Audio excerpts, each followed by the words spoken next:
वाञ्छाकल्पतरुभ्यश्च कृपासिन्धुभ्यः एव च पतितानां पावनेभ्यो वैष्णवेभ्यो नमो नमः।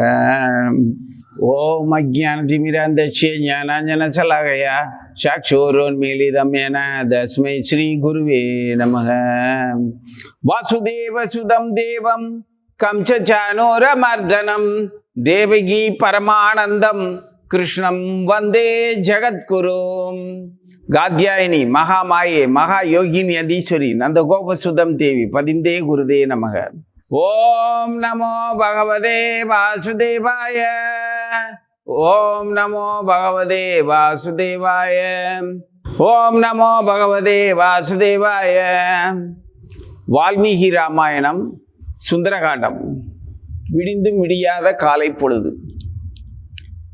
அருணன் வருவதற்கு முன்னுள்ள விடிவதற்கு முன் உள்ள வெளிச்சவானம் இன்னும் சரியா இருள் நீங்கலை, நிழல் போல இருள் படிச்சிருக்குது. அசோகவனத்தோட அடர்ந்த மரங்களும் மலர் கொடிகளும் நீராவிகளும் நீர் நிலைகள் இருக்கிறதுனால நீர் வெம்பாக்கள், அந்த மஞ்சுன்னு சொல்லுவோம்ல, அந்த நீர் ஆவி அப்படியே படர்ந்து இருக்குது. எப்பவுமே அடர்ந்த மரங்கள் இருந்ததுன்னா அதனுடைய சுவாசம் இரவு முழுவதும் மரங்கள் சுவாசிச்சிருக்கும். அந்த சுவாசம் அந்த இடத்துல பரவி இருக்கும்போது ஒரு அடர்த்தியான வெளிச்சத்தை இறுக்கமாக்கி வெளிச்சத்தை கனமாக்கி வச்சிருக்கிற அந்த அடர்ந்த சோலை ஏற்கனவே பகல்ல புறா நிழலாக தான் இருந்திருக்கும். அப்போவாது அந்த பிராணவாயு மரங்கள்ல இருந்து வெளிப்பட்டதுனால அடர்த்தி, அந்த காற்றினுடைய வெளிச்சத்தினுடைய அடர்த்தி லேசா இருக்கும். அதனால பளிச்சுன்னு நல்லா தெரியும். இரவு முழுவதும் இருளுக்குள்ள இருந்ததுல அந்த பிராணவாயுவை அது மரங்கள் செடி கொடிகள் சுவாசிச்சு அது வெளியிடுற கரியமில வாயு தான் அந்த இடத்துல இருக்கும். அப்போ அந்த அசோகவனம் அப்படிங்கிறது அசோக மரங்கள் நிறைந்தது. இந்த அசோக மரத்தினுடைய சிறப்பு என்னன்னா, அது எவ்வளவு வேகமா பிராணவாயுவை சுவாசிச்சு கரியமில வாயுவை வெளியே விடுதோ இரவு நேரங்கள்ல, எல்லா தாவரங்களும் அப்படித்தான். இந்த அசோக மரம் மட்டும் கொஞ்சமா சுவாசிக்கும். அது எப்படின்னா,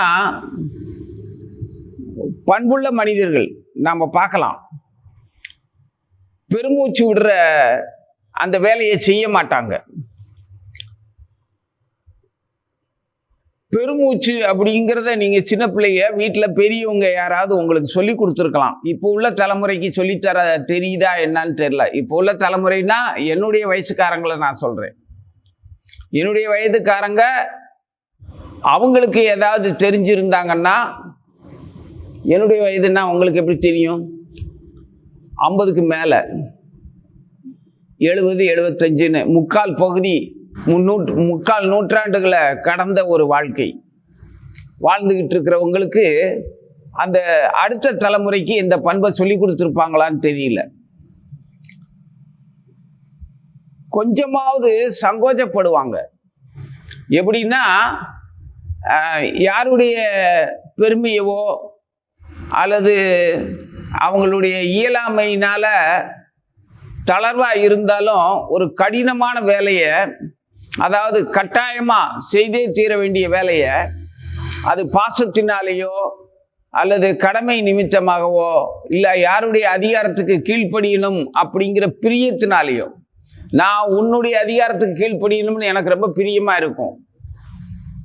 ஏன்னா உன்னுடைய அதிகாரம் எனக்கு பிடிச்சிருக்குது. என்னை விட நீங்க சின்ன பிள்ளைகளா இருந்தாலும் கூட உங்களுடைய வேண்டுதலை விட நீங்க அதிகாரம் பண்றது எனக்கு பிடிச்சிருக்குது. ஏன்னா அந்த அளவுக்கு நீங்க உரிமை எடுத்துக்கிறீங்க, என்கிட்ட பாசமா இருக்கிறீங்கன்னு எனக்கு ஒரு பெருமை, அதுல ஒரு திருப்தி. அதனாலேயே இவ்வளவு வயதாகியும் இன்னும் நான் உங்க வயசுக்கு தகுந்த மாதிரி இளமையா இனிமையா சுதாரிப்பா இருக்கிறதுக்கு காரணமே, சுவாரஸ்யமா இருக்கிறதுக்கு காரணமே நீங்க எங்கிட்ட காட்டுற அந்த அதிகார துணியான அந்த அன்பு தான். இதுதான் கிருஷ்ணருடைய ரகசியமும். கிருஷ்ணர் தன்னுடைய பக்தர்களுடைய அதிகாரத்துக்கு கட்டுப்படுற ஆனந்தம் அவருக்கு. அதான் அவர் எப்பவுமே நவ யவ்வனம், எப்பவும் நவீனமானவராகவும் யவ்வனமாகவும் இருக்கிறார். அதுக்காக நம்ம எல்லாம் அவரை மாதிரின்னு சொல்லிக்கலாம். ஏன்னா நமக்கு உரிமை இருக்குது. பரமாத்மா கிட்ட நமக்கு இல்லாத உரிமையா? ஜீவாத்மாவுக்கு இல்லாத உரிமையா? ஜீவாத்மா தூய பக்தனாகணும். பகவான் நம்மளை நினைச்சு ஏங்குறாருன்னா நம்ம பகவானை நினைச்சு அதை விட ஒருபடி ஏங்கணும். அவரு நம்ம மேல அவ்வளவு பிரியமா இருக்கிறாரு. நம்பன்னா என்னையும் ஒன்னையும் சொல்லல, ஜீவர்கள் மேல. ஜீவர்கள்னா யாரு? இயற்கையின் அம்சத்துல இங்கே இயற்கை முக்குணங்களால் அலைக்கழிக்கப்பட்டு அல்லாடிக்கிட்டு வாழ்ந்துகிட்டு இருக்கிறவங்க மேல. இந்த இயற்கைய அவை எந்த வகையில பயன்படுத்த தெரியாம பயன்படுத்தி சிதைத்தாலும் கூட அந்த இயற்கையவும் இயற்கை தன்னைத்தானே சரிப்படுத்திக்கிற மாதிரியும் இந்த ஜீவர்கள் தன் உடலை தானே சரிப்படுத்திக்கிற மாதிரியான உறுப்புகள் அடங்கிய ஒரு உடல்ல வாழ்ந்துகிட்டு இருக்கிறதுனால எல்லா கருணையும் எந்த வகையிலையும் அவருடைய அன்பு குறைவே இல்லாம நமக்கு கிடைச்சிக்கிட்டே இருக்குது. சூரிய ஒளி எப்படி பூமியில வந்து சேர்றதுக்கு இவ்வளவு நேரம் ஆகுதுன்னு விஞ்ஞானிகள் சொல்றாங்க. ஆனா அந்த சூரியனுடைய கிரகணம் பூமிக்கு வந்து சேர்றதுக்கு இவ்வளவு நேரம் ஆகுதுன்னு கணிச்சிருக்கிறாங்களே தவிர நமக்கு தெரிய அந்த கிரகணம் எப்பொழுதும் பூமியை தொட்டுக்கிட்டே தான் இருக்குது, காட்டிக்கிட்டே தான் இருக்குது, அதனுடைய வெளிச்சத்தை காட்டிக்கிட்டே தான் இருக்குது. எப்ப நின்றுச்சு, எப்ப தொடங்குச்சு, இவங்க எப்படி கண்டுபிடிச்சாங்களோ அதெல்லாம் நமக்கு தெரியாது. ஆனா அதுக்கான நேரத்தை இவங்க கணிச்சிருக்கிறாங்க. அது உண்மைதான். அவ்வளவு தூரத்துல இருந்து அந்த ஒளியினுடைய வேகம் பூமியை வந்து தொடர்றதுக்கு இவ்வளவு நேரம் ஆகுதுன்னு. நீ உன்னுடைய அறைக்குள்ள வீட்டுக்குள்ள விளக்கேற்றுற, அந்த விளக்கு வெளிச்சம் எவ்வளவு வேகமா அந்த அறை முழுவதும் பரவுது, அதை கணிக்க முடியுமா? கணிக்கலாம்.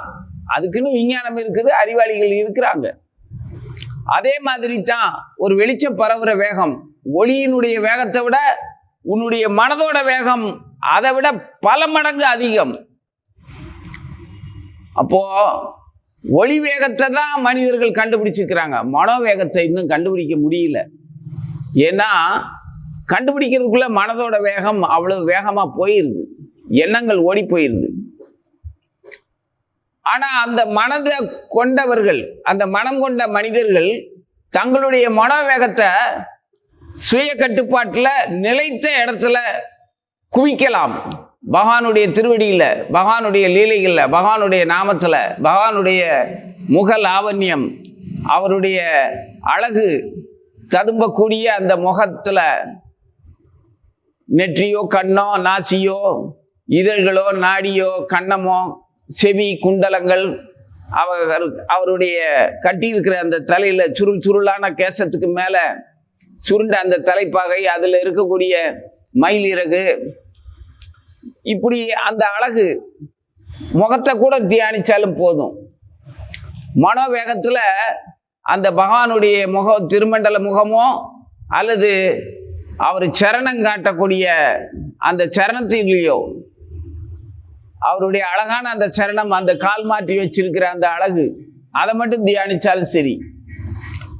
அவ்வளவு மனோவேகத்தையும் அந்த இடத்துல குவிக்கும் போது நாம அந்த மனோவேகத்தை நம்ம கட்டுப்பாட்டுக்குள்ள நம்ம விருப்பத்துப்படி இயக்கலாம். எப்பவுமே ஒரு ஆற்றல் ஒரு இடத்துல குவிக்கப்படுதுன்னா அந்த ஆற்றலினுடைய விடுபடுற வேகம் இருக்கே, அது வந்து உடனடியா பிரம்மலோகத்தை கூட போய் தாக்கும். பகவானுடைய நினைவுல இருந்துட்டு அவருடைய நாமத்தையும் சொல்லி நீ எந்த அளவுக்கு அந்த ஆற்றலை தேக்கி வைக்கிறியோ அந்த ஆற்றல் முழுவதுமே அவ்வளவு வேகத்துல போய் அந்த எல்லா லோகங்களையும் கடந்து போய் பகவானுடைய இடத்துக்கு போறதுக்குள்ள போற வழியில இருக்கக்கூடிய லோகங்களை எல்லாத்தையுமே தொட்டு தடவி வழி ஏற்படுத்திக்கிட்டு போகிறோம். அப்ப அங்க இருக்கிற தேவர்களும் யட்சர்களும் ராட்சசர்களும் கிண்ணறர்களும் கந்தர்வர்களும் தேவர்களும் அத்தனை பேருமே அந்த வேகத்தை, யார் இப்படி இவ்வளவு ஒரு வேகமா போறது அப்படின்னு பார்ப்பாங்க. உன்னுடைய எண்ணம் தான், ஆனா நீயே போற மாதிரி அவங்க உணர்வாங்க. அப்படி உணர்ந்துதான் பகவான் கிட்ட இவ்வளவு வேகமா போறாங்களே அப்படின்னு பார்ப்பாங்க. இது கிருஷ்ணருக்கு ரொம்ப பிடிக்கும். அவர் என்ன நோக்கி ஓடி வர்றதை பாரு இந்த குழந்தை அப்படின்னு ரொம்ப பாசமா பார்ப்பாரு. இந்த பிரேமைய ஒவ்வொரு ஜீவனும் பாரபட்சம் இல்லாம ஒவ்வொரு ஜீவனும் அனுபவிக்கணுங்கிறதுக்காக பகவானே வந்து சைதன்ய மகாபிரபுவா அவதரிச்சார். அந்த பிரேமையத்தான் அவர் உச்சகட்டத்துல ஆடி பாடி ஆனந்தமா மகாமந்திரத்தை சொல்லி எல்லா ஜீவர்களையும் வசீகரித்தார். அவருடைய அந்த ஆற்றல் கோலோகம் வரைக்கும் போற அந்த வேகம் இருக்கே, அது புறப்படுற இடம் பூமியா இருந்து அவருடைய தேகம் அவதார தேகம் அவதார சரீரம் அந்த சைதன்ய மகாபிரபுங்கிற அந்த பொன்னிற அவதார சரீரத்துக்குள்ள இருந்து ராதை கிருஷ்ணருமா மேகவர்ணனா இருக்கிற கோலோகத்துல போய் தொடுது. ஆனா புறப்படுற இடம் பூமியில. இங்கே புறப்படுற இடத்துல இருந்து புறப்படுற அந்த வேகத்துல சுற்றி இருக்கக்கூடிய பட்சிகள்ல இருந்து விலங்குகள்ல இருந்து விஷ ஜந்துக்கள்ல இருந்து கொடிய மிருகங்கள்ல இருந்து அத்தனையுமே வசீகரிச்சிருச்சு.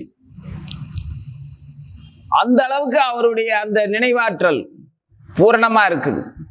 அப்போ ஒளியினுடைய வேகத்தை விட அதிக அற்புதமான ஆற்றல் உள்ள இந்த மனித ஜீவர்கள் இயற்கையோடையும் தன்னுடைய இயற்கையவும் ஒன்றுக்கொன்று அனுபவிக்கிறதுக்காகவும் ஆக்கிரமிக்கிறதுக்காகவும் சிதைத்து வாழ்ந்தாலும் அல்லது சிநேகமாக வாழ்ந்தாலும் எப்படினாலும் சரி பகவானுடைய வாஞ்சை இல்லாம பகவானுடைய அனுமதி இல்லாம இவனால இங்கே வாழ முடியாது.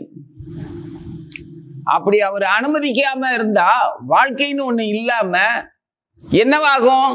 வெறும் சூன்யத்துல இவன் இருப்பிடமே தன் இருப்பே தெரியாத ஒரு அஞ்ஞான இருளுக்குள்ள உறங்கிட்டு இருப்பான். வெறும் ஜடமா இருப்பான். அதாவது இந்த மருத்துவத்துல நீங்க கோமா நிலைன்னு சொல்லுவாங்கல்ல, கோமான்னா என்னன்னு தெரியாது, அந்த கோமா நிலை அதாவது செயல்படாம உயிரோட இருக்கிற நிலை அப்படிங்கிறது. அந்த மாதிரி இருப்பான். அப்படி இருக்கிறதுல என்ன பிரயோஜனம்? எதுக்கு அப்படி இருக்கணும்? அந்த நிலைக்கு ஏன் தன்னை ஆளாக்கிக்கணும்? இதை விட கொடிய தண்டனையும் ஒண்ணு இருக்கு. இந்த தன்னிலை அறியாத இருளுக்குள்ள இருக்கிற தண்டனை மாதிரி இன்னொரு தண்டனை இருக்குது. நரகம் சுவர்க்கம், ரெண்டு வார்த்தை கேள்விப்பட்டிருப்பீங்க. இந்த நர அகம், நர அகம் அப்படின்னா என்ன அர்த்தம்? நரம்னா கழிவுகள், வேண்டாத எச்சங்கள். அது எண்ணத்துல இருந்தாலும் சரி, ஜட பொருளா இருந்தாலும் சரி, உணவு கழிவுகளோ ஏதோ ஒண்ணு, போகத்துக்கு அப்புறம் வரக்கூடிய மீதம் எச்சங்கள். இது அகத்துக்குள்ளேயே வச்சுக்கிட்டு சுமந்துக்கிட்டு வாழ்ந்துகிட்டு இருக்கிறவர். இது எவ்வளவு பெரிய தண்டனை! அதான் நரன்னு பேரு மனிதர்களுக்கு. இந்த நரத்தை அகத்துக்குள்ள வச்சுக்கிட்டு இருக்கிற யாருமே இயற்கைக்கு விரோதமா தான் தன் உடலையும் தன்னையும் இயற்கையவும் துன்புறுத்திக்கிட்டே இருப்பாங்க. துன்பப்படுத்துறத போய் மகிழ்ச்சியா நினைச்சிட்டு இருப்பாங்க. அந்த கழிவுகளை ஏற்றுக்கொண்டு அந்த கழிவுகளில் மகிழ்ச்சி அடையக்கூடியவர்களா இருக்கிறது. இதுதான் புலன்களை வழிநடத்த தெரியாம புலன்களின் தாசனாகிறது. அவன் எல்லா அக்கிரமும் பண்ணுவான்.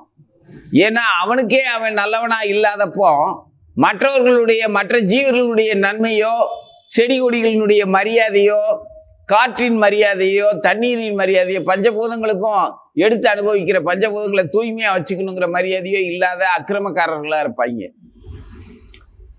இதுக்கெல்லாம் காரணம் என்ன? அவங்க ஏன் அப்படிப்பட்ட துயரமான ஒரு மோசமான நிலையில தங்களை ஆளாக்கிக்கிறாங்க? அது நல்லவர்களுக்கு அவங்க செஞ்ச அபராதம். நல்லவர்களை பற்றிய அபிப்பிராயத்துல அவங்க தப்பா ஒரு உயர்ந்தவர்களை தாழ்த்தியோ தூற்றியோ பழிச்சோ ஏக்கத்தோட பெருமூச்சு அப்படின்னு பெருமூச்சு விடுறது. இந்த பெருமூச்சு விடுற அந்த ஏகம் இருக்குதே, அது மிக மோசமான ஒரு குணாதிசயம். குணாதிசயம்னு சொல்றதை விட குணக்கேடுன்னு சொல்லலாம். இந்த குணக்கேடுனாலதான் அந்த பெருமூச்சு வருது. அப்பா அப்படின்னா உடல் பலகீனம், செயல்படுறதுக்கு இயலாமை, நற்குணம் இல்லாமை, புலன்களோட வலிமையை தன் சுய கட்டுப்பாட்டில் வச்சுக்க முடியாத ஒரு துர்பாக்கியமான நிலை, தனக்கு சேவகர்களாக வந்த அந்த புலன்களுக்கு தானே சேவகனாக இருக்கிறது, இப்படி அடுத்தவங்களை பழிக்கிறது, உயர்ந்தோர்களை தாழ்வாக மதிப்பது, உயர்ந்தவர்கள் தாழ்ந்தவர்கள் அப்படின்னு சொல்லி ரெண்டா பிரிச்சிருக்கிறத, யாரும் தாழ்ந்தவர்கள் இல்லை எல்லோரும் உயர்ந்தவர்களே அப்படின்னு பிதற்றுறது பைத்தியகாரத்தனமா. இட்டார் பெரியோர் இடாதார் இழிகுலத்தோர்னு சொல்லி இருக்கிறாங்க. அப்போ பட்டாங்கில் உள்ளபடி அப்படின்னு அன்னைக்கே பட்டோலையில எழுதி வச்சிருக்கிறாங்க. இதெல்லாம் படிப்பறிவுல தெரிஞ்சுக்கிறது இல்ல, அனுபவ அறிவிலையும் தெரிஞ்சுக்கிறது இல்ல. இட்டார் பெரியோர்னா இடுபவர்கள், இடுபவர்கள்னா கொடுப்பவர்கள், கொடுப்பவர்கள்னா யாரையும் அனுசரி யாருடைய வாழ்க்கையவும் அவங்க வாழ்க்கைக்கு தேவைகளை நாம தடுக்காம சுதந்திரமா அவங்க வாழ்றதுக்கு அன்பு காட்டுறது, அவங்க தான் உயர்ந்தவர்கள் அப்படிங்கிற அர்த்தத்துல இட்டார் பெரியோர் இடாதோர் இழிகுலத்தோர் அப்படின்னு சொல்லி இருக்கிறாங்க. இழிவான குலத்துல வந்தவனாலதான் அப்படி நடந்துக்க முடியும். அதாவது யாருக்கும் கொடுக்காம தானே அப்படின்னு சொல்லி அனுபவிக்கிறது ஒரு ஜீவனால ஒரு தடவை மட்டும் நடக்கிறது இல்ல, அவனுடைய வம்சாவளி அவனுடைய குலமே இழிவானதுன்னு சொல்லிட்டாங்க. நல்லவனா இருக்கிறது நல்லவன் மட்டும்தான், ஆனா இழிவானவனா இருக்கிறது அவன் பரம்பரையே இழிவானதுன்னு சொல்லி பழிச்சு சொல்றாங்க. இப்படி பெரியவங்களுடைய சொல்லலாம் மனப்பூர்வமா யோசிச்சு பார்த்தோம்னா, அப்போ ஒரு குலமே நாசமாகிறதுக்கு, அந்த குலத்துக்கே கெட்ட பேர் வர்றதுக்கு அவன் பண்ற அயோக்கியத்தனம், அந்த அப்படி ஒரு ஏக்க பெருமூச்சு, ஏடாகுடமான பெருமூச்சு, அப்படி பெருமூச்சு விடாத அப்படின்னு சொல்லுவாங்க. இந்த அசோகவனத்துல இந்த மரங்கள்லாம் மற்ற மரங்கள்லாம் பெருமூச்சு விடுங்க, ஆனா இந்த அசோக மரம் பெருமூச்சு விடாது. தனக்கு தேவையான பிராணவாயுவை கூட கொஞ்சமா எடுத்துக்கும்.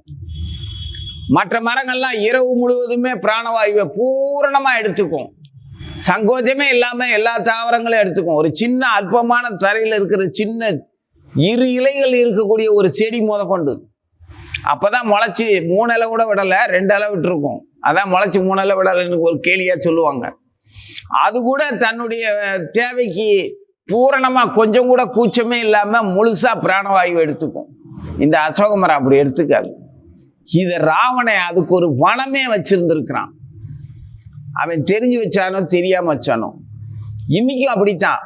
கிருஷ்ணருடைய பெயரையோ சிவபெருமானுடைய பெயரையோ மற்ற எந்த தெய்வங்களுடைய பெயரையோ இந்த செயலுக்கும் இந்த நமது வாழ்க்கைக்கும் நமது உணர்வுகளுக்கும் நமது சிந்தனைகளுக்கும் நமது சாப்பிட்ற உணவுகளுக்கும் நாம உடுத்தி இருக்கிற உடைக்கும் நாம பிழைக்கிறதுக்காக செய்கிற வேலையினால சம்பாதிக்கிற சம்பாத்தியத்துக்கும் கடவுளுக்கும் சம்பந்தம் இல்லாம இருக்கிற மாதிரி இருக்கிறவன் ஒரு வகைன்னா, கடவுளாலதான் இதெல்லாம் கிடைக்குதுன்னு நம்புறவன் கூட தன்னுடைய உழைப்புக்கும் பிழைப்புக்கும் கடவுளால தான் கிடைக்குதுன்னு நம்புறவன் தனக்கு மட்டும்தான் அப்படி கிடைக்கணும், தனக்கு மட்டும்தான் அப்படி கிடைக்குது, அவெல்லாம் என்னை விட கம்மியா குறைவா இருக்கிறவன் கடவுள் அருள் இல்லாதவன் அப்படின்னு சொல்லி தனக்கு கீழான, அதாவது தன்னை விட அதிக செல்வம் இல்லாதவனையும் தனக்கு சேவகம் பண்ணி அவன் வயிறு வளர்க்கிற ஏழையவும் இந்த கடவுளை நம்புறவனும் தப்பா தான் புரிஞ்சிருக்கிறான். கடவுளை அப்படியெல்லாம் ஒருத்தனுக்கு அதிக செல்வமும் ஒருத்தனை ஏழையாகவும் எல்லாம் ஆக்கல. அவன் எண்ணத்தோட வேகத்துக்கு தகுந்த மாதிரி எந்த அளவுக்கு அவன் கடவுள் மேல தன்னுடைய இயற்கை மேல தன்னையும் இயற்கையவும் மதிச்சோ, அல்லது இந்த இயற்கை இறைவன் தான் என்னுள்ளும் அகமும் புறமுமா எங்கும் நிறைந்திருக்கின்றான் நினைக்கிற தூய பக்தனுக்கு இந்த வித்தியாசம் எல்லாம் அவனுக்கு பெருசாவே தெரியாது. ஏழையோ பணக்காரனோ பண்டிதனோ பாமரனோ அவன் நாயா பிறந்தானே யானையா பிறந்தானே சம தரிசன, அந்த சமமான தரிசனம் அந்த பக்தனுக்கு இருக்கும். அது அப்படி ஒரு தூய பக்தி நிலைக்கான புத்தி எப்ப வேணாலும் எந்த ஜீவனுக்கு வேணாலும் வரும். நான்லாம் எதுக்குமே லாயக்கில்லாத கேடு கட்டவே, எனக்கு இந்த குணத்தை பகவான் கொடுத்துருக்கிறார் அப்படின்னா, இப்ப இந்த பகவான் கொடுத்த நேரத்துல நான் செல்வந்தனாகவும் இல்லை, பண்டிதனாகவும் இல்லை, பாமரனாகவும் இல்லை, பக்தனாகவும் இல்லை, பரதேசியா ஏழையாகவும் இல்லை. ஆனா இந்த நிலையில சமதரிசனம் பார்க்கறதுக்கான புத்திய அந்த ஸ்தலத்துல உட்கார வச்சிருக்கிறாரு. என்னால பார்க்கிறேனா பார்க்கலையாங்கிறது எனக்கே தெரியல. இருந்தாலும் அப்படி சமமா பார்க்கிற ஒரு இடத்துல வச்சிருக்கிறாருங்கிறத நான் நம்புறேன். ஏன் நம்புறேன்னா, நான் சமமா பார்க்கலைன்னாலும் எனக்கு சமம் இல்லாத உயர்வு தாழ்வுகளை பற்றிய ஏக்கமோ பெருமூச்சோ வரல. அதனால நான் சமமா பார்க்கிறேன்னு நானா நினைச்சுக்கிறேன். அந்த அளவுக்கு எனக்கு தகுதி இருக்குதான்னு தெரியாது. அசோக மரம் போல, ராவணன்ட்ட மாட்டின அசோக மரம் போல. ஆனா உண்மையிலேயே அந்த அசோகவனம் ராவணன் கிட்ட மாட்டினதே எதுக்கு? அவன்கிட்ட சிக்கிக்கிட்ட அந்த அசோக மரங்கள், அந்த வனம், அந்த ஐஸ்வர்யம் சீதைக்காகவே இருந்திருக்கு.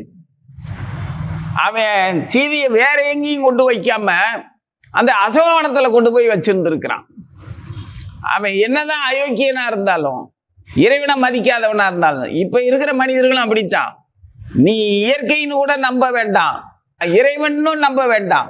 ஆனா உன்னுடைய உடல் இயக்கமும் மன இயக்கமும் எந்த மாதிரி செயல்படுது, எந்த மாதிரி உன்னைய சந்தோஷமாகவோ நரகத்துக்கோ சொர்க்கத்துக்கோ, ஸ்வர்க்கம் அப்படின்னா சுவாதீனமா இருக்கிறது, ஸ்வர் சுவாதீனம், அகம், அந்த சொர்க்கம் கம், அந்த சொர்க்கமும் நரகமும் நமக்குள்ள இருக்குது. இந்த சொர்க்கத்துக்குள்ள இருக்கக்கூடிய குணம் தானே தன்னைத்தானே அனுபவிக்கிற அந்த இதுலயாவது அவன் புரிஞ்சுக்கலாம். அதுக்கப்புறம் புரியட்டும் இயற்கையும் இறைவனும் யாருன்னு. தன்னை அனுபவிக்கிறது கூட தகுதி இல்லாத தருதலையா இருந்தா, பெருமூச்சு விட்டுக்கிட்டு இருந்தா இப்படி. ஆனா பெருமூச்சு விடாத அசோகவனத்தை அவன் வச்சிருந்திருக்கிறான். அவனை அறியாமலே அவனுக்கு கிடைச்ச அந்த பாக்கியம். அது ஏதோ ஒரு வகையில இறைவன் பாவ புண்ணியங்களுக்கான விளைவுகளை ஜீவர்களுக்கு தர்றதுக்குன்னு அவர் ஒன்றும் தராசை தூக்கிக்கிட்டு பாவ புண்ணியத்துக்கு தண்டனை எல்லாம் தரப்போறதில்ல, இன்பத்தையும் தரப்போறதில்ல. அது ஏற்கனவே இயற்கையின் பரிணாம வளர்ச்சியில சுலபமா எல்லா இயல்புகளுக்கும் தகுந்த மாதிரியான விளைவுகளை அது தந்துக்கிட்டே தான் போய்கிட்டு இருக்குது. இந்த பிரபஞ்ச இயற்கையில தன் உடலோட இயக்கத்தையும் தாராளமா ஒப்பிட்டு பார்த்து நம்மளை நாம தெரிஞ்சுக்கலாம். அந்த மாதிரி அவன் எவ்வளவுதான் தன் புலன் வெறியில திரிஞ்சாலும், அவன் புலன் வெறிக்கு உதவியாக இருந்து தங்கள் புலனை தீர்த்து கொள்ளுகின்ற சேவகம் பண்ற அவனுடைய கூட்டங்களே, அவனுடைய மக்கள், அவனுடைய சகோதரர்கள், அவனுடைய பிள்ளைகள், அவனுடைய மனைவிமார்கள், அவனுடைய தாதியர்கள், அவனுடைய கிளை மனைவிகள், எப்படி சொல்றது, மனைவியை தவிர மற்ற சிநேகம் உள்ள பெண்கள் எல்லாருமே, விதவிதமான பெண்கள் எல்லோருமே அவனை ஏற்றுக்கொண்டார்கள் அல்லது சகித்து கொண்டார்கள். அல்லது சுயநலமாக எப்படியாவது இன்பமா இருக்கிறோம்ல, இதுக்கு எதுக்கு அவனை போய் அவனை ஏன் பழி சொல்லணும், இருந்துட்டு போறது அப்படின்னு சொல்லி நிறைய பேர் இருக்காங்க. அந்த மாதிரி இந்த பொண்ணு இருப்பா, மானிட ஸ்திரீ தானான்னு சொல்லி அவன் அசால்ட்டா அலட்சியமா கொண்டு வந்துட்டான். ஆனா அந்த ஸ்திரீயினுடைய தன்மை அவனை அறியாமலேயே மற்ற பெண்களோட சேர்த்து வைக்காமல் அசோகவனத்துல கொண்டு சிறைப்படுத்தி வைக்கிற புத்தியை அவனுக்கு கொடுத்துருக்குது. அது யாருடைய தன்மை? சீதையினுடைய அந்த அளப்பரிய ஆற்றலுடைய தன்மை. அவனை அறியாமலே அவன் அவளை தீண்டவும் இல்லாம துன்புறுத்தவும் இல்லாம மற்ற பெண்களோட சேர்த்தும் வைக்காம பத்திரமா கொண்டு வச்சிருக்கிறான். அவன் சந்திச்ச அத்தனை பெண்களையும் ஐஸ்வர்யங்களையும் தேவர்களையும் தேவர்கள் லோகத்து கண்ணீர்களையும் எல்லாத்தையும் விட அவன் வச்சிருக்கிற அவன் சொந்த பந்தம், அவனுடைய மக்கள், ராஜ்யம், போகம் எல்லாத்தையும் விட உயர்வாக கருதும்படியான நிலை அவனுக்கு வந்திருக்குன்னா அந்த லக்ஷ்மி கடாட்சம். குபேர சம்பத்துல தான் அவன் அவ்வளவு சௌக்கியமா இருக்கான்.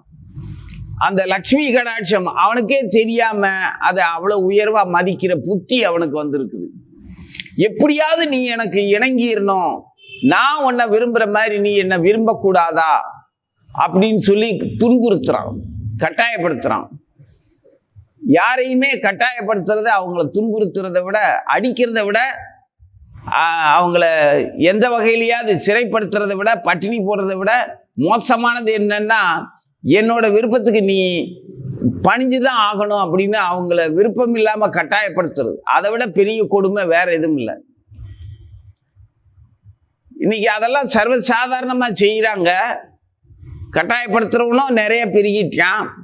அவனுடைய கட்டாயத்தை ஏதோ ஒரு வகையில தன்மானம் இழந்து அடங்கி ஏற்றுக்கொள்கிறதுக்கு நியாயம் கற்பிச்சுக்கிட்டு இருக்கிற மக்களும் அதிகமாயிட்டாங்க. இதுல இருந்தெல்லாம் அவங்க தப்பிக்கிறதுக்கு முடியாம கொத்து கொத்தா பிறக்கிறானுங்க, கொத்து கொத்தா சாவுறானுங்க. பிறப்பு இறப்பும் அவ்வளவு சுலபமா நடந்துகிட்டு இருக்குது. இடையில உள்ள வாழ்க்கையில இந்த பிறப்பு இறப்புக்கு அர்த்தமில்லாத ஒரு வாழ்க்கையை கொஞ்ச நாள் இருந்துட்டு அப்படியே போய்கிட்டு இருக்கிறானுங்க. இதை காப்பாத்துறதுக்கு ஒவ்வொரு யுகத்திலையும் பகவான் வந்து சம்ஹாரம் பண்றதுக்குன்னு வந்தாரு. ஆனா இந்த யுகத்துல சம்ஹாரம் அவர் பண்ணவே வேண்டியதில்லை. ஏன்னா பகவான் அவனை அடிச்சு கொள்றதுக்கு முன்னாடி அவனே செத்து போற நிலைமைக்கு தன்னை உடல் இயக்கங்களையும் புத்தியவும் அப்படித்தான் கொண்டு போறான். சர்வசாதாரணமா எல்லா சுவாசத்துல பூரா நிக்கோடின் புகை, சாப்பிட்றதுல பூரா மாமிசம், செத்த பணம் தான் தின்னுகிட்டு இருக்கிறான் அது சோத்துக்குள்ள வச்சு. அப்புறம் தப்பா வாழ்றது.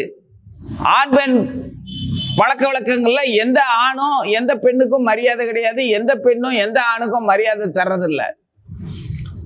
தங்களுடைய தேக இன்பத்துக்கு எதை வேணாலும் எப்ப வேணாலும் எங்க வேணாலும் எப்படி வேணாலும் அனுபவிக்கலாங்கிற மாதிரியான வழிகாட்டிகளை தனக்கு துணையா வச்சுக்கிட்டு அவங்கள பின்பற்றி போற அத்தனை கூட்டமும் அப்படித்தான் இருக்குது.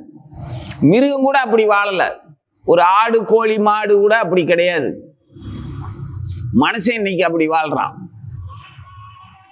இந்த மாதிரியான ஒரு மோசமான நிலையில அவங்க தங்களை மரணத்துக்கு கொண்டு போய்கிட்டு இருக்கிறதுனால பகவான் அவங்கள மரணத்துக்கு தள்ளிவிட வேண்டிய அவசியமே இல்லை. குருட்சேத்திர போர்ல பகவான் எல்லாரையும் மரணத்துக்கு அவர் தான் அழைச்சிட்டு போனாரு. ஆனா அவங்க எல்லாருமே தர்மத்துக்கோ அதர்மத்துக்கோ கட்டுப்பட்டு வேலை செஞ்சாங்க. அதர்மத்துக்கு கட்டுப்பட்ட வேலை செய்கிறவன் கூட அது அவனுடைய சுதர்மமா இருந்தது. அவனுடைய சுதர்மத்தின்படி அவன் அதர்மத்தின் பின்னால போரிட வேண்டிய நிலை அவனுக்கு இருந்தது. இன்னைக்கு எல்லாவனுடைய சுதர்மமும் அதர்மமும் கிடையாது, தர்மமும் கிடையாது. மோசமான இழிவான நிலையில இருக்கிறதுனால இவனுங்களை கொல்ல வேண்டிய அவசியமே கிடையாது. இவனுங்களாத்தான் நாமளே சிதைச்சுக்கிட்டு இருக்கும்போது இன்னொருத்தர் கொல்றதுக்கு வரணுமே என்ன? அதுவும் கடவுளா வரணும் தேவையே இல்லை. மகாபிரபு அதனாலதான் காப்பாற்றுவதற்காக மட்டும் வந்தார், கொல்றதுக்காக வரல. மொத்தத்துல காப்பாற்றுவதற்கு, மனித குலம் முழுமையும் காப்பாற்றுவதற்கு. பாரதத்திலிருந்து தோன்றினது பாரதம் மட்டும் இல்ல, இந்த உலகமே வெளி விஞ்ஞானத்துல முன்னேற்றமாகும். போர் ஒரு பக்கம், போர் ஒரு பக்கம், வெளி உபயோகத்துக்கான விஞ்ஞான முன்னேற்றம்னு கடல் கடந்து கடலையும் மலைகளையும் இந்த உலகத்தையும் கடந்து வேற எங்க இருக்கு என்ன இருக்குதுன்னு தேடுற ஒரு ஆராய்ச்சி ஒரு பக்கம் நடந்துகிட்டு இருந்தது. எல்லா நாடுகளையும் தன்வயப்படுத்தக்கூடிய ஒரு சூழ்நிலை, எல்லா அரசாங்கமும் எல்லா நாட்டையும் அடிமைப்படுத்தக்கூடிய, எல்லா மக்களையும் அடிமைப்படுத்தி கூடிய ஒரு மோசமான ஒரு போக்கில் போய்கிட்டு இருந்தது. அது போர் மூலமாகவோ அல்லது வியாபாரம் வாணிப ரூபமா உங்கள்கிட்ட இருக்க ஒரு பொருளை எங்கிட்ட கொடுங்க, என் பொருளை நான் உங்களுக்கு தரேன் அப்படின்னு சொல்லி வியாபார ரீதியாகவும் எல்லா உலகமும் எல்லா நாட்டு மக்களும் அப்படி ஒரு பக்கம் போய்கிட்டு இருக்கிற காலத்துல பாரதத்திலிருந்து ஒரு விளக்கு, அது அற்புதமான ஜோதி சைதன்ய மகாபிரபுன்னு, அது இந்த பிரபஞ்சத்துல இருந்து பூமிக்கு வந்து பாரதத்திலிருந்து எல்லா நாடுகளையும் ஹரே கிருஷ்ணா கிருஷ்ண கிருஷ்ண ஹரே ஹரே, ஹரே ராம ராம ராம ஹரே ஹரேன்னு வெறும் நாம சங்கீர்த்தனத்தினாலேயே ஜீவனுடைய புத்தி உள்நோக்கி பயணிக்கிறத திசை திருப்பி விட்டார் சைதன்ய மகாபிரபு. 500 வருஷம் ஆச்சு, 500 வருஷங்களுக்கு மேல ஆகுது, இன்னும் 600 வருஷம் ஆகல. அது துல்லியமா கணக்கு தெரியணும்னு இல்லை. அப்போ மகாபிரபு இந்த மாதிரியான எண்ணத்துல எல்லா ஜீவர்களையும் காப்பாற்றுவதற்கு, அவர்கள்ட்ட இருக்கக்கூடிய அஞ்ஞான இருளும் முட்டாள்தனம் தன்னை தானே இழிவுபடுத்திக்கிற அந்த குணத்துல இருந்து காப்பாற்றுவதற்காக அந்த தீமையை, ஜீவர்கள்ட்ட இருக்கக்கூடிய தீமையை மட்டுமே அழிக்கிறதுக்கு வந்தாரே தவிர அந்த தீவனா இருக்கிற அந்த ஜீவனை அழிக்கிறதுக்கு வரல, காப்பாத்துறதுக்கு தான் வந்தார். உங்ககிட்ட இருக்கிற விஷத்தை மட்டும் எடுத்து வெளியே போட்டுறது, நீ நல்லவன் ஆயிருவ. அந்த மாதிரி மகாமந்திரத்தை கொண்டுகிட்டு வந்தாரு. இப்போ நாம ராமாயண காலத்திலையும் மகாபிரபு காலத்திலையும் கிருஷ்ணருடைய காலத்திலையும் நாம இருந்ததுனாலதான் இப்ப நம்ம படிக்கும்போது நம்மளால அந்த உணர்வுகளை, அந்த நிகழ்ச்சிகளை புரிஞ்சுக்க முடியுது. அன்னைக்குத்தான் அந்த மாதிரி அசுரர்கள் இருந்தார்கள் அப்படின்னு நம்ம படிச்சுட்டு நம்ம நடைமுறையில நாமளே அசுரனா இருக்கிறோமா அல்லது சுரனா தேவர்களை போல நல்லவர்களா இருக்கிறோமான்னு நமக்கே தெரியாம படிப்பை தனியாகவும் நம்ம செயல்முறைகளை தனியாகவும் நம்மளை பிரித்து வச்சுக்கிட்டோம்னா ராமாயணம் படித்து பிரயோஜனம் இல்லை, ராமாயணம் கேட்டு பிரயோஜனம் இல்லை. ராமநாமத்தை தொடர்ந்து சொல்லாம நாம இந்த நிகழ்ச்சியவும், ராமாயண காலத்து நிகழ்ச்சியவும், கிருஷ்ணர் காலத்து நிகழ்ச்சியவும், சைதன்ய மகாபிரபு காலத்தில் நிகழ்ச்சிகளையும் நாம சந்திச்சதும் பங்கெடுத்துக்கிட்டு இருந்ததும் அது பரிச்சயமான ஜீவனா நம்ம இருந்து பல்வேறு உடல்களில் பயணிச்சு இன்னைக்கு இந்த உடல்ல வாழ்ந்துகிட்டு இருக்கிறத நம்மளால புரிஞ்சுக்கணும்னா நம்ம மகாமந்திரத்தை சொல்லணும். ராமநாம சொன்னோம்னா நம்ம மன அழுக்கு நீங்கி அந்த கண்ணாடியில சுத்தமா நம்மளை நாமளே பார்க்கலாம். அப்போ காலங்கடந்த அந்த தெய்வீக நிலையை உணரலாம். அப்படி உணரும் போது ராவணன் அசோகவனத்துக்குள்ள அந்த விடிந்து விடியாத அந்த காலை பொழுதுல உள்ள நுழையிற அந்த சப்தத்தை கேட்டு ஆஞ்சநேயர் வந்துட்டான், யாரோ வர்றாங்க. ஏன்னா இதுவரைக்கும் அவர் தேடினதும் பார்த்ததும் மற்ற அசுரர்களையும் அசுர பெண்களையும் மற்ற இடங்களையும் தான் பார்த்தார். இப்போ முதல்ல ராவணன் வர்றத பார்க்கிறார், இன்னும் முழுசா பார்க்கல, அவன் உறங்கிட்டு இருக்கிறத தான் பார்த்தாரு. இவர் பார்க்கும்போது கூட ஆம்பளைகளை பார்க்கல, ஒத்த ஆடவன் தானே இருந்தான் அந்த புறத்துல, மீதியெல்லாம் பெண்கள் தானே இருந்தாங்க. அதனால அவனை கவனிக்கிற குணம் இல்லை, இவருக்கு பார்வை இல்லை. இவர் தேடினது அம்மை பிராட்டிய, அதனால பெண் வடிவங்களை மட்டுமே பார்த்தார், தகுதியுள்ள பெண்மணி யாருன்னு. இங்க மனுஷ ஸ்திரீ என்னதான் அழுக்கான ஒரு அவலமான நாதியற்ற நிலையில ஏழ்மை வடிவத்துல அந்த இருந்தாலும் சந்திரனுடைய அழகு மாதிரி, சூரியனுடைய அழகு மாதிரி, எந்த விதத்திலையும் குறைவில்லாத ஒரு பொன்னிறமா அந்த ஜீவன் இருக்கிறத பார்த்து, சீதை இருக்கிறத பார்த்து மகிழ்ச்சி அடைஞ்சார். நல்லவங்களுக்கு நல்லது உடனே பளிச்சுன்னு படும். இவன் பணிவும் பக்தியும் உள்ள தெய்வீகமானவர். இவர் வந்த காரியமும் ராம காரியம், அதுல ஒரு வைராக்கியமும் தீவிரமும் இருந்தது. எப்பவுமே ஆஞ்சநேயர் இந்த இயற்கைய இறைவனை, சந்திர சூரியர்கள், இந்திரன், சோமன், தன்னுடைய வாயு பகவான், வருணன் எல்லாரையுமே மதிக்கிறவர், வணங்குறவர். ஏன்னா அவங்கெல்லாம் நம்ம கூடயே இருந்து உள்ளும் புறமா பிராணனுக்கு தேவையானதை எந்த நேரமும் நம்ம கூடயே இருந்து வழங்கிட்டு இருக்காங்க. நீ சுவாசிக்காம எப்படி இருப்ப? கண்ணுலயோ சரீரத்திலேயோ வாயிலையோ எங்கேயுமே ஈரம் இல்லாம, வருணன் அருள் இல்லாம எப்படி இருப்ப? எப்படி ரசம் இல்லாம இருக்க முடியும்? அப்போ உடல் முழுவதும் ரசம் இருக்குது, வருணன் இருக்கிறான். வாயுனுடைய ஸ்பரிசமும் சுவாசமும் எப்பவும் இருக்குது. இந்த காற்று மண்டலத்துக்குள்ளதான் நம்ம வாழ்ந்துகிட்டு இருக்கிறோம். தண்ணிக்குள்ள மீன் இருக்குல்ல, அதே மாதிரி காற்றுக்குள்ள நம்ம இருக்கோம். நம்ம நினைப்போம் அது எப்படி தண்ணிக்குள்ளேயே பாக்குது, சுவாசிக்குது, வாழுது அப்படின்னு நமக்கு ஆச்சரியம். ஆனா மீன்களுக்கெல்லாம் நமக்கு ஆச்சரியம், இவங்க எப்படி காற்றுக்குள்ள இப்படி இருக்கானுங்க அப்படின்னு அது நினைச்சதுன்னா இப்படி இருக்கும். அந்த மாதிரி நம்ம வாயு வருணன் இல்லாம இல்லை, இவை வாழவே இல்லை. தண்ணிக்குள்ள இருக்கிற மீனுக்கும் வாயுனுடைய பிராணன் தண்ணீர் மூலமா உள்ள போகும். ஆக சுவாசம்ங்கிறது எல்லா வகையிலையுமே இந்த வருணனும் வாயும் கூடவே இருக்கிறாங்க, நம்மளோடய வாழ்ந்துகிட்டு இருக்காங்க. அப்புறம் இந்த வருணனும் வாயு கூட சேர்ந்து இவங்களாவது நம்ம கூட எப்பவுமே இருக்காங்க, இவங்களை கூப்பிட வேண்டாம். ஆனா அப்பப்போ நம்ம தேவைக்கு அக்னியை கூப்பிட்டு பயன்படுத்திக்கிறோம். அப்புறம் மற்ற இயற்கைகளை தேவைக்கு தகுந்த மாதிரி பயன்படுத்திக்கிறோம். அப்போ இவங்களை விட்டுட்டு உன்னால வாழவே முடியாது.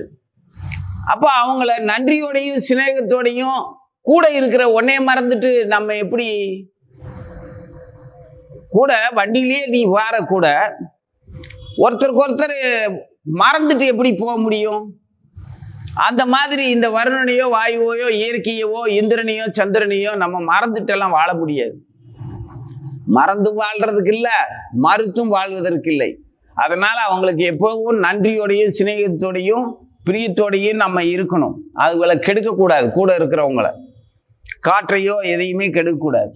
இந்த மாதிரியான ஒரு இயற்கையான சூழல்ல எப்பவுமே ஆஞ்சநேயர் அந்த மாதிரி ஒரு வைராக்கியமும் பக்தியும் நன்றி உணர்வோடையும் இருக்கிறதுனால எல்லா தெய்வங்களும் எல்லா அந்த இயற்கை தேவதைகளும் ஆஞ்சநேயரை எப்பவுமே பிரியத்தோட ஆசீர்வதிச்சுக்கிட்டே இருப்பாங்க.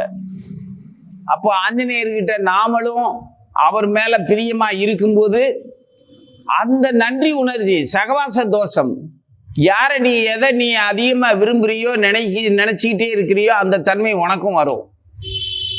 நீ நல்லவங்களை நினைச்சீன்னா நல்ல குணமெல்லாம் நமக்கும் வரும். நல்லவர்களுடைய சகவாசத்தினால நாம இப்ப நல்லவர்கள் ஆயிரலாம். சற்சங்கம் அவசியம்.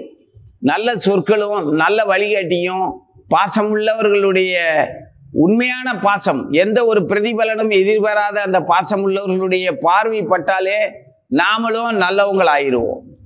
சிந்தாமணி கல் எப்படி தன்னுடைய ஒளிப்பட்ட உடனே அந்த இடத்த பூரா தங்கமயமா பொன்மயமா மாற்றிடுதோ, அந்த மாதிரி நல்லவர்களுடைய வலிமையான அந்த எண்ணம் நம்மளை நல்லவங்களை ஆக்கிரும். அந்த சகவாசம் இருந்தா போதும். அதை வைராக்கியமா நம்ம வச்சுக்கிட்டோம்னா நம்மளுடைய பார்வை கூட 4 பேரை நல்லவங்களா ஆக்குற அளவுக்கு நம்ம வந்தோம்னா நமக்கு எவ்வளவு சந்தோஷமா பெருமையா இருக்கும், மகிழ்ச்சியா இருக்கும். அந்த திருப்தி மாதிரி வேற எதுவும் கிடையாது. கோடி கொடுத்தாலும் வேற திருப்தி இதை விட கம்மி தான். ஆக ராவணனுடைய வருகை அந்த மாதிரி அசோகவனத்தை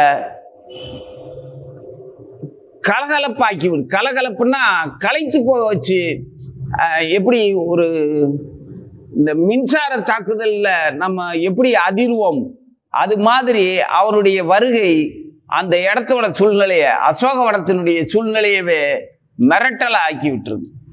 மின்சாரம் தாக்குன உடம்பு எப்படி இருக்கும், அந்த மாதிரி.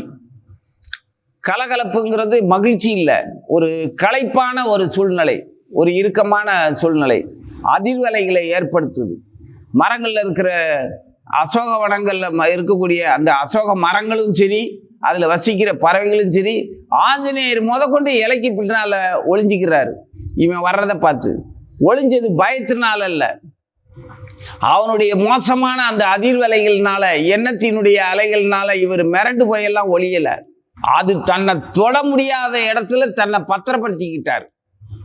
அந்த தீய சக்தி அவனுடைய எண்ணப்போக்கு அபராதமான அசிங்கமான எண்ணம், தாயவே தாரம் போல நினைக்கிற அயோக்கியத்தனமான எண்ணம், அந்த எண்ணம் தன்னை தொட முடியாதபடி தன்னை சின்னஞ்சிறிய உருவமா ஒரு இலைகளின் பின்னால ஒளிஞ்சுக்கிட்டாரு.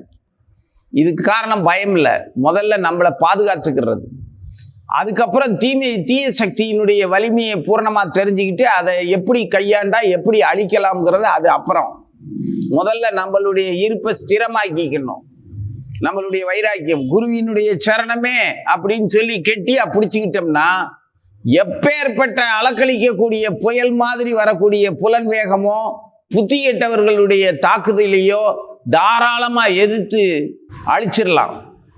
அப்போ முதல்ல நம்மளுடைய ஸ்திரம், நம்ம கையில இருக்கிற ஆயுதத்தை, வைராக்கியம்ங்கிற ஆயுதத்தை, பக்திங்கிற ஆயுதத்தை விடக்கூடாது, நம்பிக்கைங்கிற ஆயுதத்தை, அதனுடைய வலிமையும் விடக்கூடாது, நம்மளுடைய இருப்பிடம்ங்கிற அந்த ஸ்தானத்தையும் விடக்கூடாது. இறங்கி போய் எல்லாம் அடிக்க வேண்டியது இல்லை.